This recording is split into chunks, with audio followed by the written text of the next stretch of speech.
I hear a knock on the door immediately after I return to my room. Oh, is that you, Hatsune? That was really fast. Thanks for... But as soon as I respond... Pardon me, sir. The one who enters is Madame Ujaku, wearing a gravely serious expression I rarely see on her.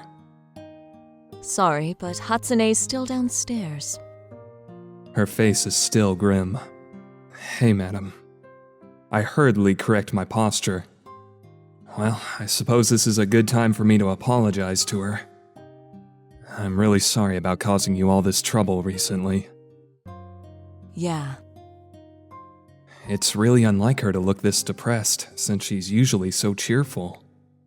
I'm here to discuss that, actually. Huh? What is it? How should I say this?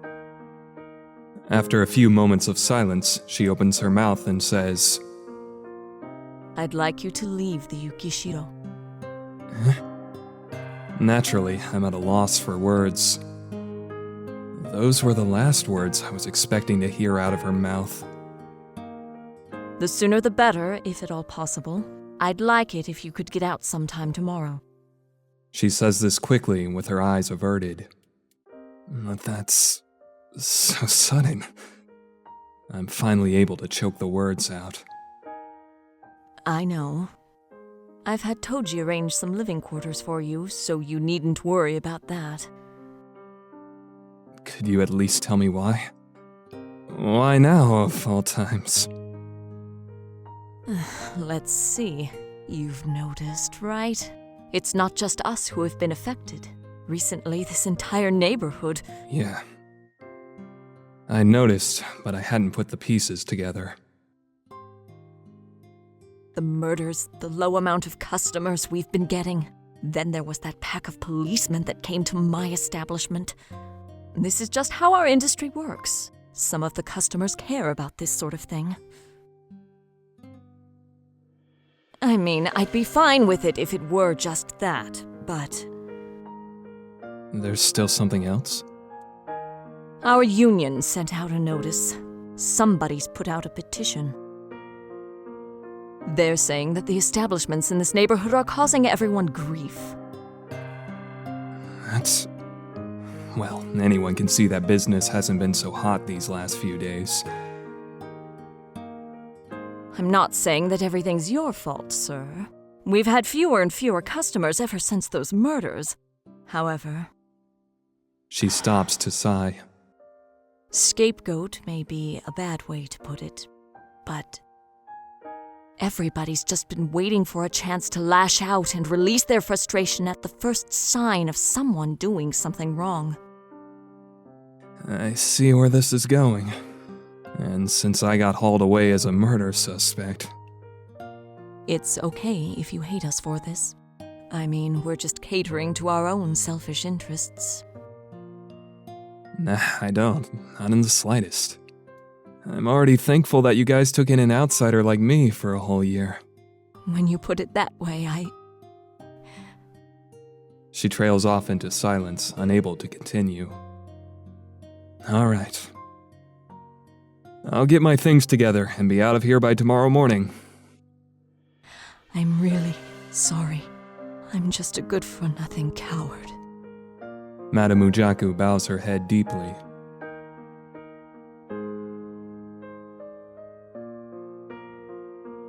As I'm about to show the depressed-looking madam out of my room, I open the screen door to find... Hatsune standing there. Her panic-stricken eyes tell me the entire story. Hatsune, were you listening in on us? I'm so sorry. I didn't intend to, honestly. I was just going to bring the newspapers, like you asked me to. So you thought it was acceptable to stand there and eavesdrop? But... Hatsune turns to me, her eyes brimming with tears. Shugo-sama, you're going to leave the Yuki Shiro? Yeah, that's what it's come down to. Her voice gets feebler by the second. I don't want you to. I want you to stay here forever, Shugo-sama.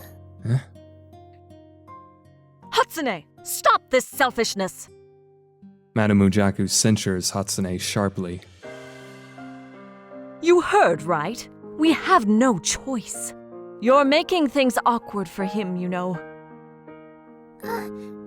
Nah, I'm not really. Without waiting for me to stammer out a vague reply, Hatsune runs down the stairs, her face downcast. Don't worry, sir. I'll talk some sense into her, so... The madam stops me as I'm about to go chasing after Hatsune. But... Go and get yourself some proper rest. You're probably exhausted from everything that's happened these last few days. I understand perfectly how she feels. to be honest, I have no idea what I would have said had I chased after Hatsune. However, I can't go back on my decision to leave the Yuki Shiro.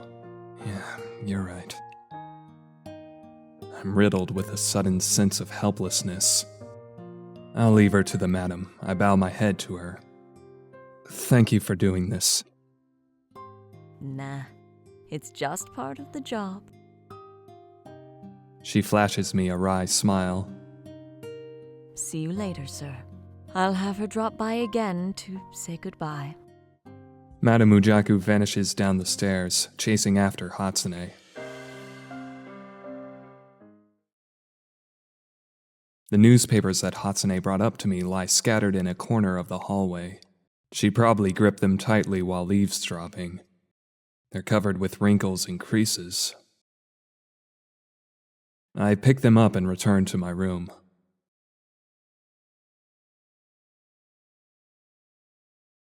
I spread out the paper from 2 days ago on top of my table, searching for any articles regarding Takako-chan's murder. Here we go.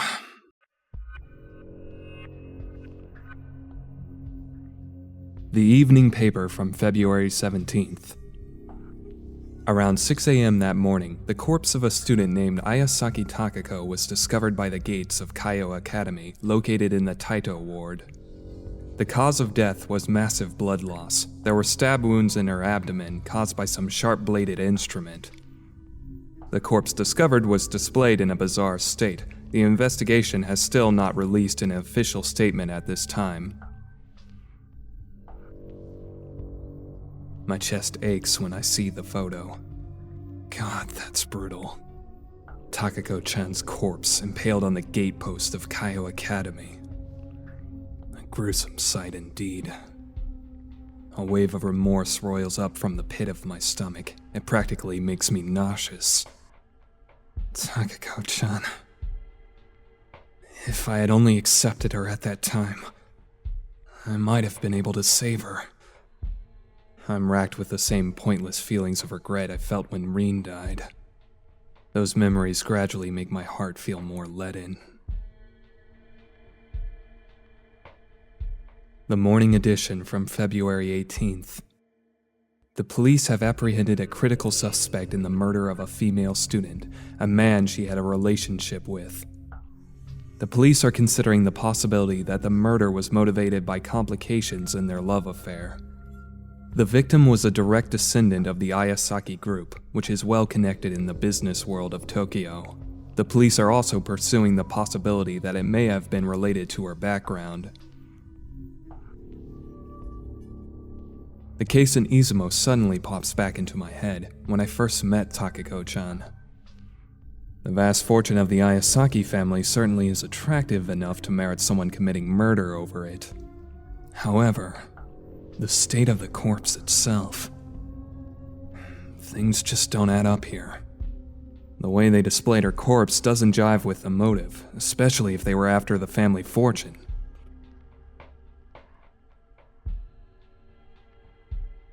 I keep staring at the articles and pondering things until I pass out from exhaustion.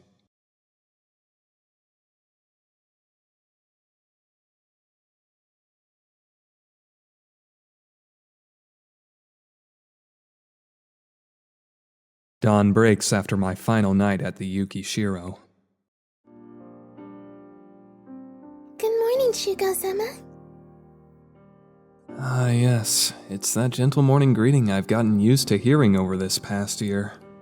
Hatsune hasn't erred from her usual schedule and has come to wake me up today as usual. Hey there. Morning. Breakfast has been prepared, so just let me know when you're ready to eat. The way she's acting right now shows not a single trace of how distraught she was last night. It's the normal, quiet, gentle Hatsune. I feel bad seeing her like this. I'm sorry about not being able to explain things properly to you last night, Hatsune. No, not at all. I wouldn't ran my mouth off without thinking about what you were going through. Do you despise me now? I can feel my chest throb when I hear how mature Hatsune sounds now. What are you talking about? Why would I over something like that? But... Hatsune looks like she's trying to work up the nerve to continue. Shugo-sama, you'll still come by to see me, right? Of course, it's a promise. I'll stop by again after I've finished up this case. Okay. She smiles happily. Hey, Toji. Thanks for showing up so early. She looks more sullen than usual, probably because she's been called out here at this godforsaken hour. Are those all your belongings? She says upon glancing at the bundle I'm carrying. Well, I never had much in there to begin with. I'll have them dispose of everything I don't want. We won't throw them away! I turn around to find Hatsune and the madam standing there. We'll leave your room just as it is, Shugo-sama.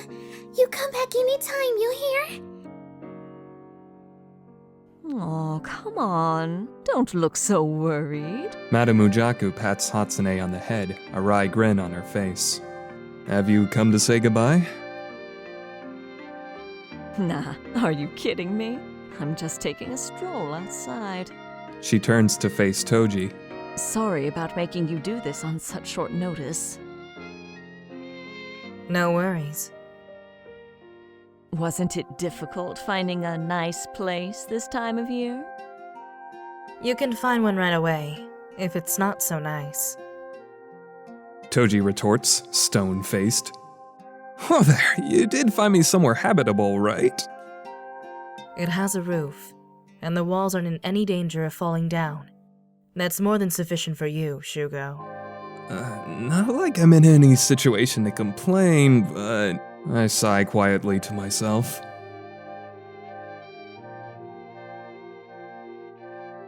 Should we get going now, Toji?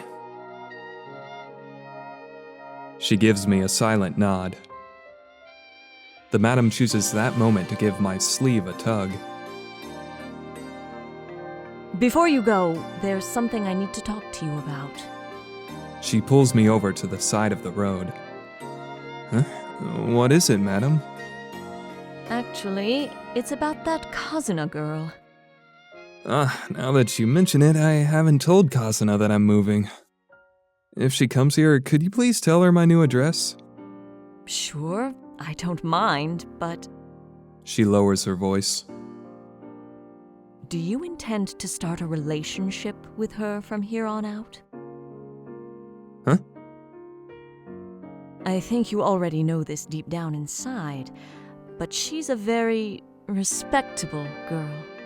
Nothing good will come of her associating with shady characters like ourselves. But I feel like somebody's just dumped a bucket of cold water over my head. Kazuna's going to become a fine young lady someday. She lives in a completely different world from a guy like me, who's turned his back on society and lives each day without knowing where his next meal will come from. I guess I've tried to forget that fact. I've completely lost sight of who I am during the time I've spent with Kazuna. We live in a dangerous world. I'm just warning you out of kindness. but Kasuna's just my client.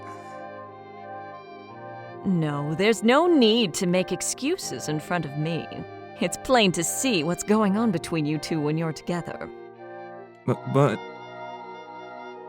I'm just telling you that you need to think long and hard about her. What you end up doing is your choice alone. Well, from my point of view, I think this is a good chance for you to become a respectable person yourself. She smiles and claps me on the back. Small flakes of snow drift down into the narrow alley. We make our way through the muddy slush, passing between dilapidated housing projects. So, I heard you enjoyed a night in jail. Yeah, actually, it was a rather valuable experience, if I do say so myself. Why don't you give it a try, Toji? I'm sure they'd welcome you with open arms, given what you do for a living. She shows no visible response to my terrible joke. I wonder if I pissed her off. Oh, come on, I was just joking. Shugo, are you tired? Huh? A lot of stuff's happened in a very short time. I know it was unavoidable, but... What are you talking about? This is nothing. I'm used to it. I flash her a winning smile.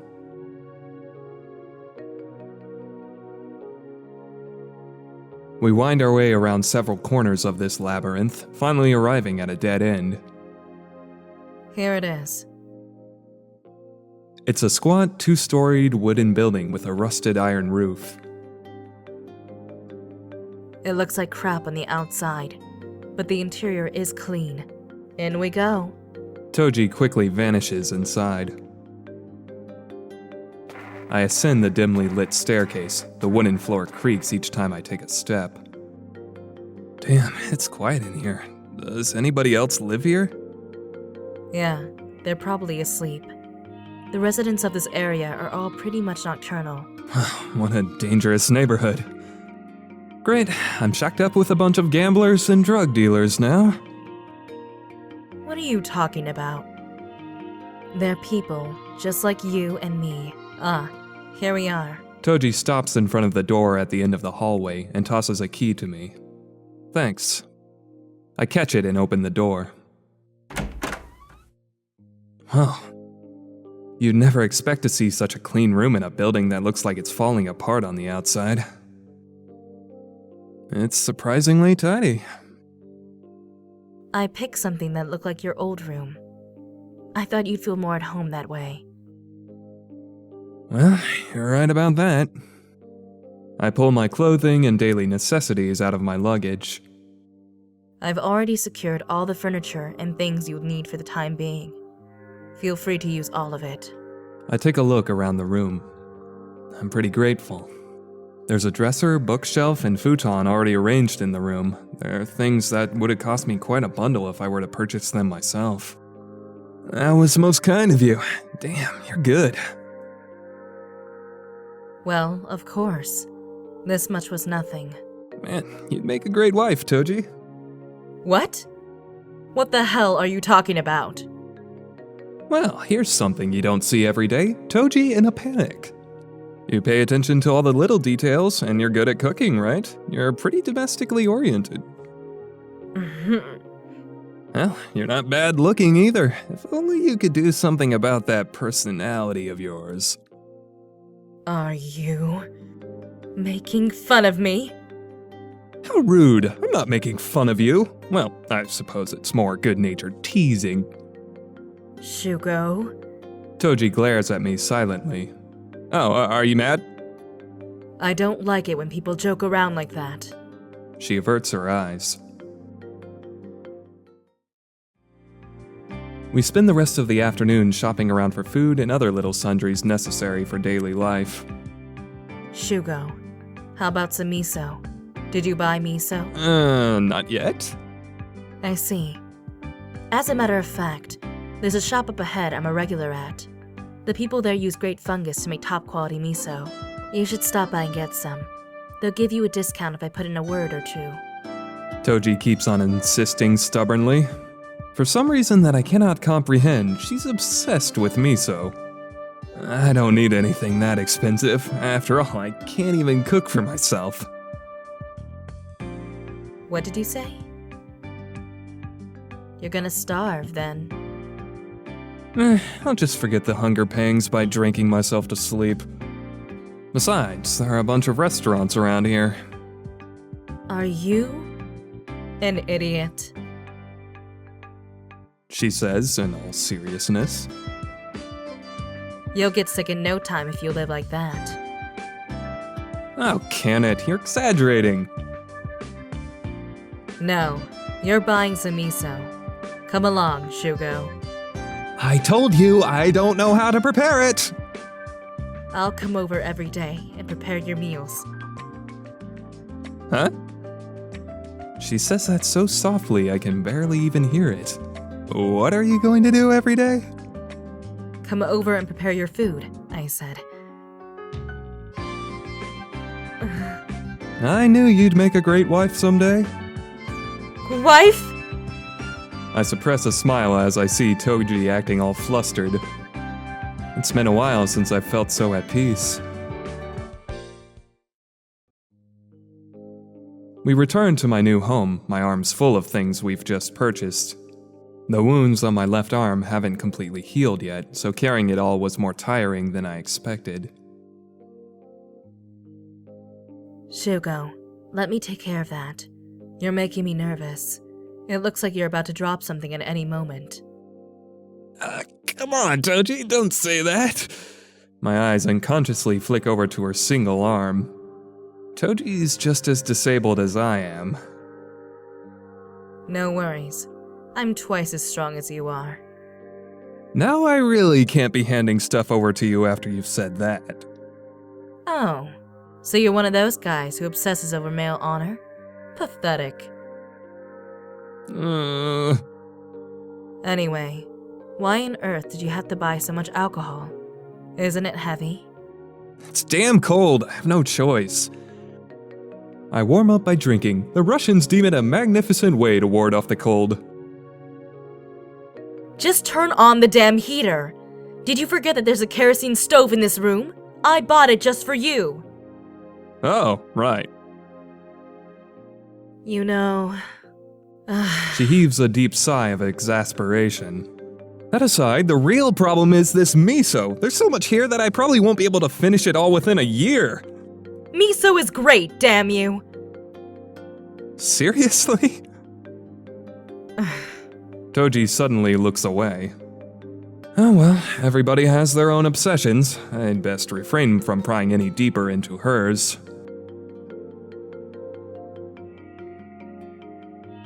And as we arrive in front of my room... Oh, Shugo-san! Welcome home! Kasuna's there waiting for us, waving her hand around energetically. Kazuna? Why are you here? Oh, long time no see, Toji-san! I heard from Ujaku-san that Shugo-san had moved. Uh-huh, I see. Toji nods. That aside, Kazuna, my curiosity's piqued the moment I lay eyes on it. What the heck is all that luggage for? There's a gigantic bundle of stuff set down by Kazuna's feet. This is... What? Come on, spit it out already. Well, the truth is, I was kinda thinking about living together with you. Huh?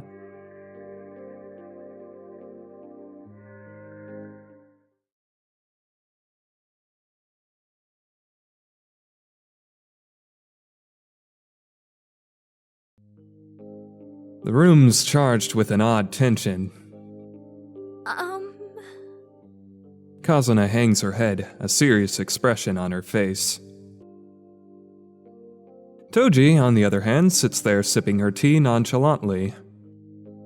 And Kazuna is the first one to break the ice. I knew it. I'm a nuisance, right? That's not it, but Yes? man, she looks so serious. Her eyes are filled with anxiety. She's looking for a clear-cut answer from me. I better think about this carefully. Is it really alright for me to take in Kazuna, considering how things are going for me at the moment? Nah. After a few moments of indecision, I deliver my reply. We probably shouldn't do this.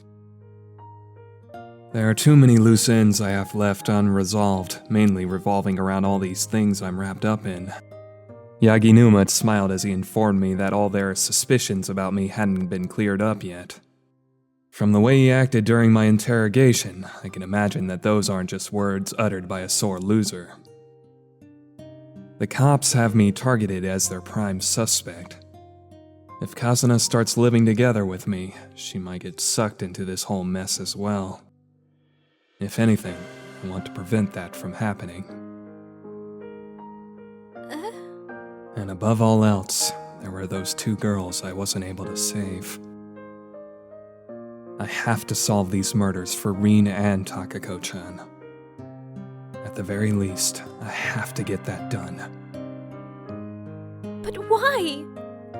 Why not, Shugo-san? Please tell me why! Listen up, Kazuna. This is for your own good. No, I don't get it! It makes no sense at all!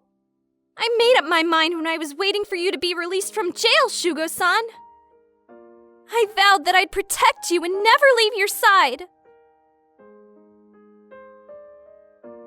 I know it seems pretty selfish of me. Plus, I didn't even ask you how you felt about the whole thing. I know I say I want to protect you, but I'll probably just be a burden. But even so, isn't it right for us to be together if we love each other? Isn't that normal? I'm at a loss for words. She says it's normal, but it'd only be normal if I weren't living in a world of filth and corruption. The answer is no. From now on, our relationship will continue on as detective and client. That's all. That's all. Then why did you make love to me that night, huh? Didn't you do that because you loved me, Shugo-san? Now that I think about it, it was foolish of me. I shouldn't have done it. I regret it now. At the very least, I shouldn't have let myself get carried away by my emotions.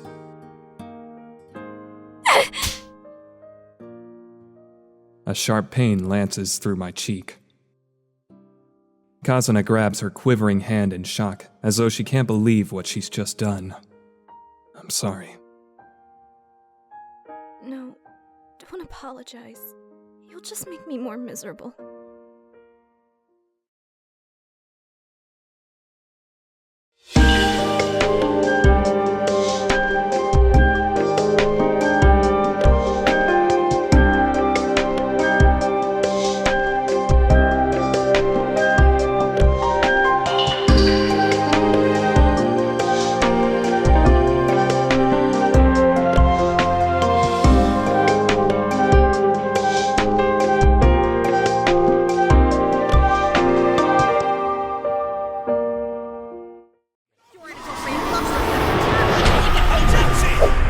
Let's Done Project.